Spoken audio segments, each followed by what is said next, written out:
Olá, você que está acompanhando Notícias Agrícolas, começamos mais uma edição do Hort Resenha Podcast. O espaço aqui no Notícias Agrícolas para conversar, para debater sobre os assuntos da horticultura brasileira. E o tema de hoje vai ser o cultivo de hortaliças no sistema conservacionista. Quem vai conversar com a gente sobre esse assunto, ajudar a gente a entender um pouquinho melhor, é o Roberto Botelho Ferraz Branco. Ele é pesquisador do Instituto Agronômico IAC, já está aqui conosco, então seja muito bem-vindo, Roberto. É um prazer tê-lo aqui no Hort Resenha. Maravilha, Guilherme. É um prazer todo meu poder compartilhar esse conhecimento com vocês aí. Roberto, começa, por favor, explicando para a gente o que é o cultivo conservacionista. O que é, quando a gente fala em cultivo conservacionista, o que a gente está querendo dizer? Então, Guilherme, o cultivo conservacionista, o próprio nome está dizendo, né? É o cultivo agrícola, né? Para produção, quer seja de alimentos, fibra, energia, com vistas à conservação do ambiente de cultivo, né? Conservação do solo e da água. Então, daí surge o termo de agricultura conservacionista, né? E a gente tem usado os critérios técnicos, que são 3 que a gente vai dizer mais adiante um pouco, para a produção de hortaliças, né? Porque a gente tem a produção de hortaliças aí bastante próxima aos recursos hídricos, né? Que são espécies altamente dependentes de irrigação para completar o ciclo com produtividade adequada economicamente e de qualidade. Então, esse cultivo conservacionista, ele vem bem de encontro a proteger esses mananciais hídricos, né, de propriedades rurais, e também conservação do solo. E além de conservar recursos, o solo ele também pode trazer ganhos ali de produtividade e de qualidade, né, Roberto? Exatamente, que todo sistema ele preconiza, né, aumentar a matéria orgânica do solo, que é um índice de qualidade do solo mais importante, talvez, aí, né, que a gente busca, né, que é a matéria orgânica do solo. E o sistema conservacionista, por obedecer esses critérios técnico agronômico, né, são 3, que é o revolvimento mínimo do solo ou plantio direto, rotação de culturas e manutenção de palha, né, de resíduo vegetal na superfície do solo de forma duradoura, no tempo, isso vai beneficiar muito a qualidade do solo. Então, vai trazer aumento na fertilidade química, né, física, por estruturar melhor o solo, né, e agora, biologicamente também, que é uma coisa bastante importante que, nos últimos anos, que a agricultura vem dando certo valor, né, que antes a gente focava só na parte química, né, de nutrientes no solo e a física. E agora, com o advento de diversas técnicas aí de mensuração da biologia do solo, a gente tem visto que é uma grande importância nesse outro fator aí, né, biológico do solo. E aí, Roberto, você comentou então nesses 3 critérios técnicos, conta um pouquinho mais para a gente de cada um deles, explica um pouquinho como é que funciona cada um desses pontos. Então, são pontos assim que, de primeiro momento, o agricultor ele tem uma certa aversão, né, porque ele está acostumado a preparar o solo de forma convencional, com arado e depois a gradagem, né, para dizer assim que eles falam que afrouxa o solo e deixa o solo mais leve para o estabelecimento das culturas.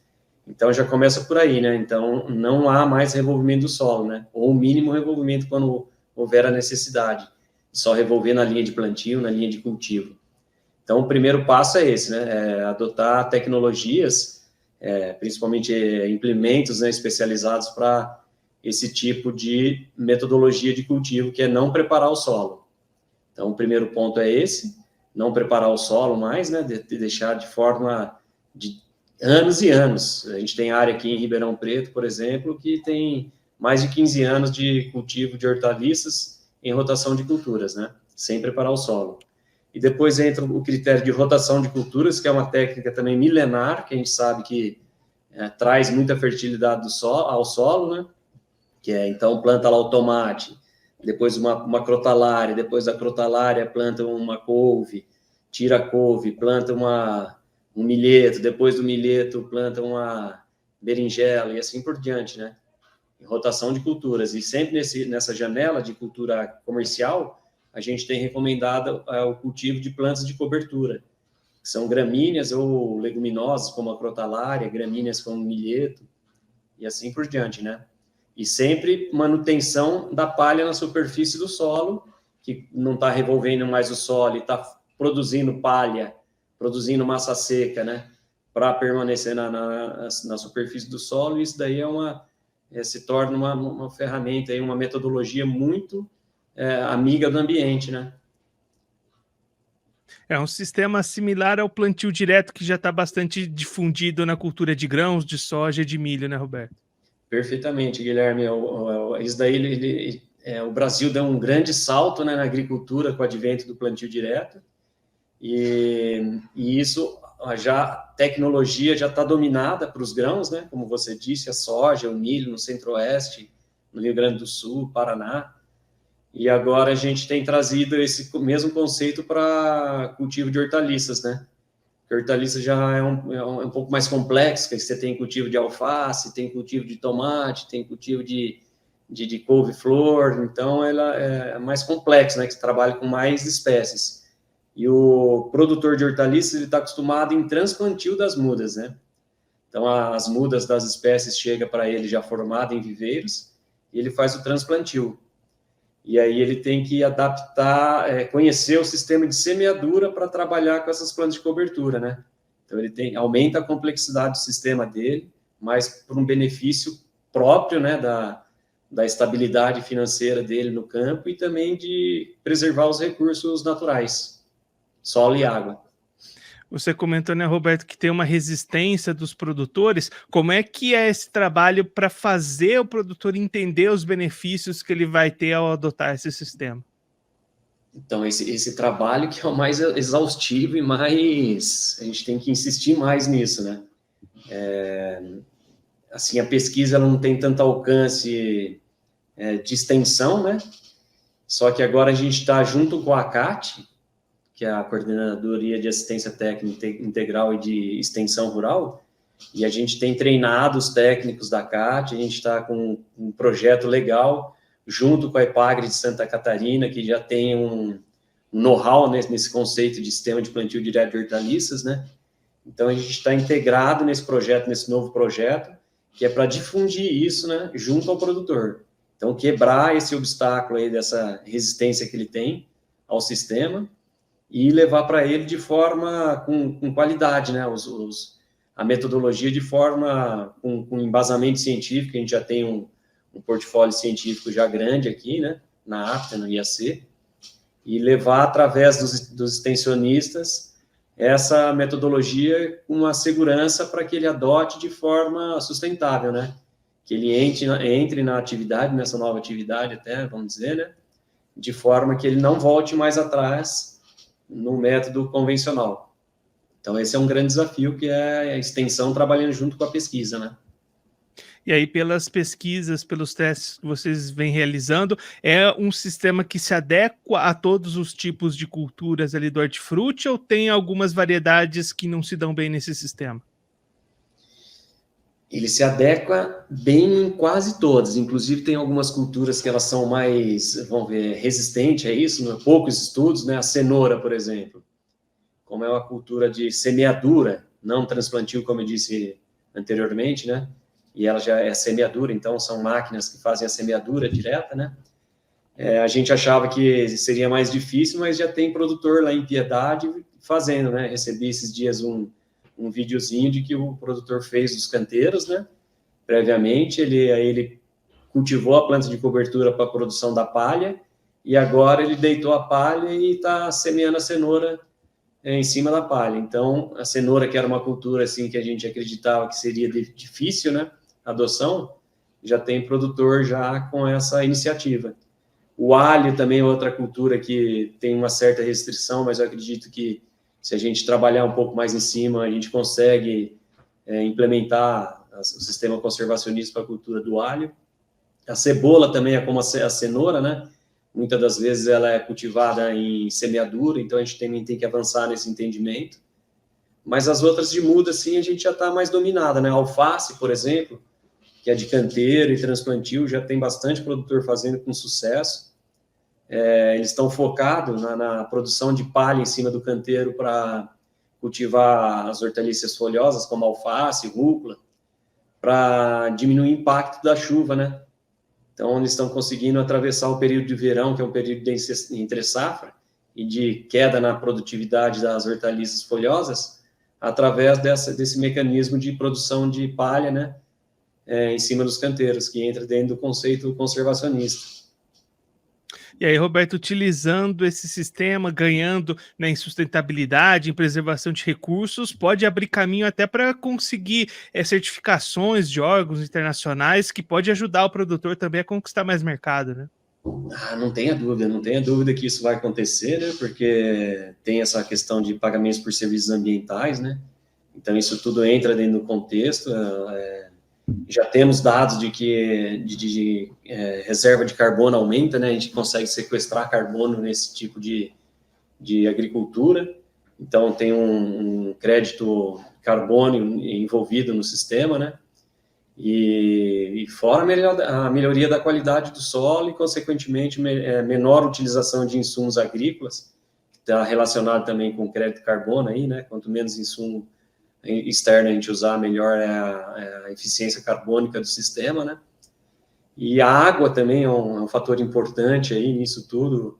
Tem economia que eu já medi no solo aqui em Ribeirão Preto, o solo reserva de 20% a 25% mais água no sistema conservacionista em comparação com o convencional, né?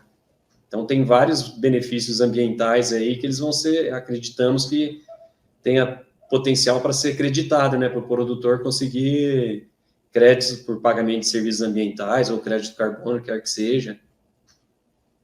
E se a gente pensar em custo de produção, Roberto, esse sistema diminui os custos para o produtor também?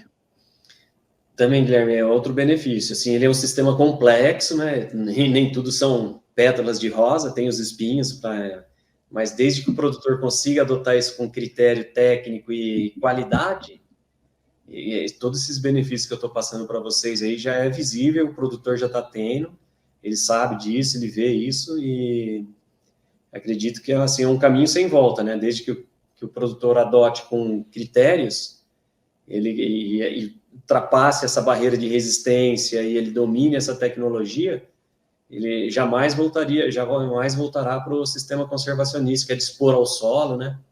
E isso encaixa desde a pequena, média e grande propriedade, né? Então, atende desde da agricultura familiar, como médio produtor, como grande produtor. Esse era um ponto que eu queria abordar, Roberto. Então, o sistema conservacionista, ele é possível de ser adotado por qualquer tipo de produtor, desde o grande até aquele pequeno, produtor familiar, todos eles conseguem. Não tenha dúvida, Guilherme. Todos têm acesso fácil, é domínio público até as informações, né? Então, a gente está apoiando desde o pequeno, a gente está bastante focado no agricultor familiar, né? Que hortaliça, a maioria deles é classificado como agricultura familiar. A única assim, restrição que a gente tem um pouquinho é com relação à oferta de maquinário, né? Porque o maquinário, então, como você tem que abrir sulquinhos, risquinhos em cima da palha para colocar as mudas ali no solo, a gente não tem tanta oferta da empresa de maquinário, né? Então, abre aí uma oportunidade para pequenas empresas, de startups aí de engenharia agrícola, né? Para vir junto com a gente nesse conceito aí. Abre essa oportunidade. E também Só que o produtor, que a gente tem visto muito, é a criação mesmo na própria propriedade, né? Os produtores eles são bastante criativos e têm habilidades com soldas aí, então eles conseguem montar várias maquininhas aí que se adequam muito facilmente de custo baixo, né? Para essa exigência de não revolvimento do solo, da semeadura das culturas de cobertura e de transplantio das mudas de hortaliça, né?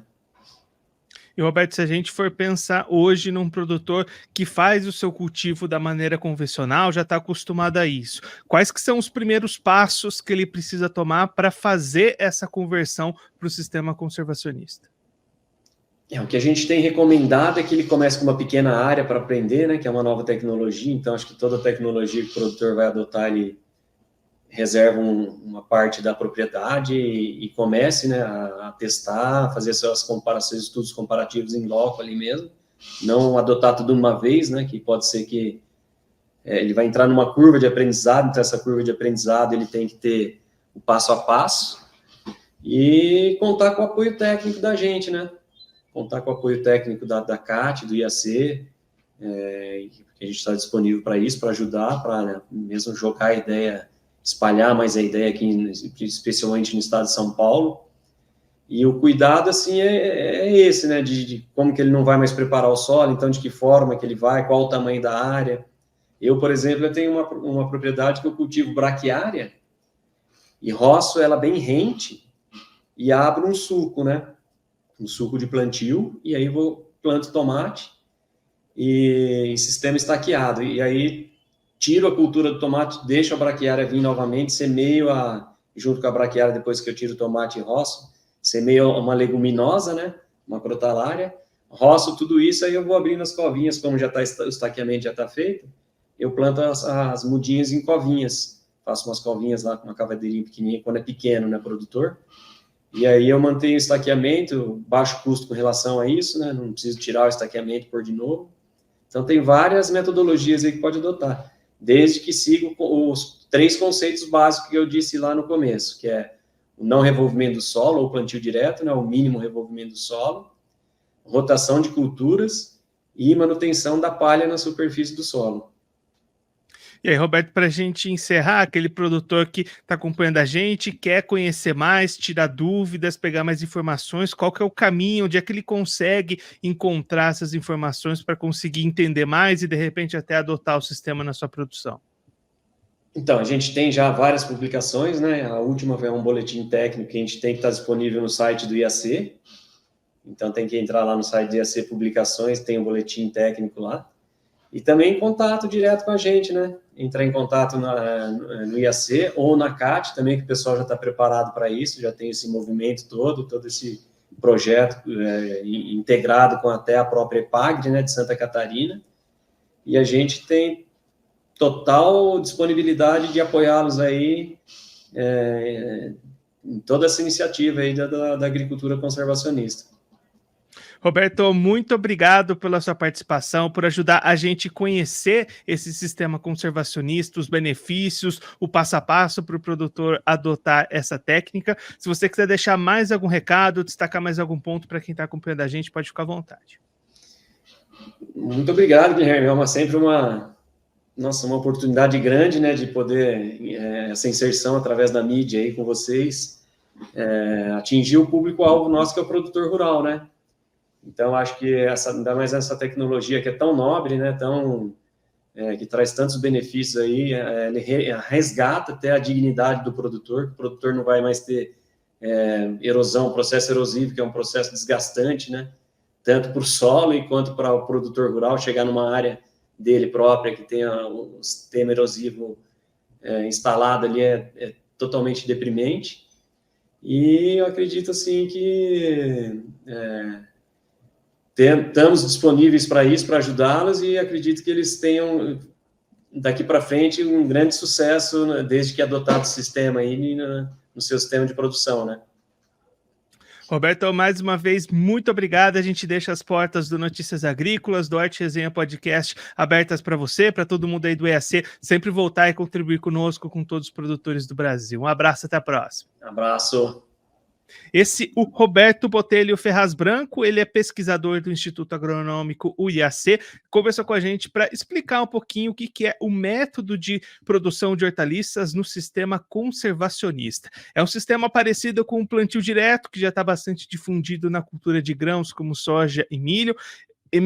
Demanda uma série de ajustes de manejo do produtor, parar de remover o solo, de preparar o solo, fazer uma rotação de culturas, utilizar plantas de cobertura na sua horta, e aí a partir disso o produtor consegue melhorar a qualidade das hortaliças que ele produz, também buscar mais sustentabilidade, um melhor aproveitamento dos recursos. Isso pode inclusive abrir caminho para mercados de crédito de carbono, de serviços ambientais, e até a conquista de certificações por órgãos internacionais, que pode abrir cada vez mais mercado para o produtor de hortifrutis. Assim a gente vai encerrando mais essa edição do Hort Resenha Podcast, o espaço aqui no Notícias Agrícolas para conversar, para debater sobre os assuntos da horticultura brasileira. Mas na semana que vem tem mais, toda quinta-feira, 3 horas da tarde, aqui no site do Notícias Agrícolas, episódio novo do Hort Resenha Podcast. Vem para a resenha!